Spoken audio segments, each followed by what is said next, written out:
piliin kasi malalaman kinupit ko yun.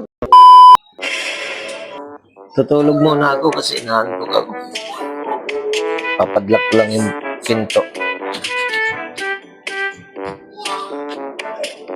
Bibilangin ko muna yung nakupit ko sa sa asawa ko. Kasi hindi niya alam to eh, may pera ako 20K. Kasi kinupit ko lang to eh. 1, 2, 3, 4, 5, 6, 7, 8. 1, 2, 3, 4, 5, 6, 7, 8, 9, 10. Ako nilalagay. Teka lang, tatayin muna ako. Sisiyar muna ako.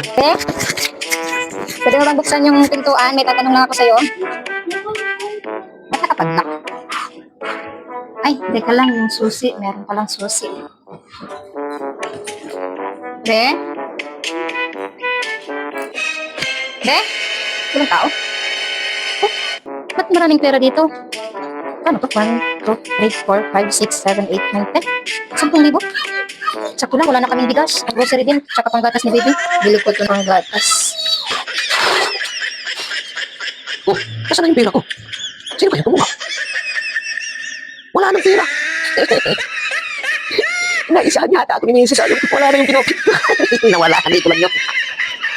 Hindi ko pwede kasi malalaman kinupit ko yun.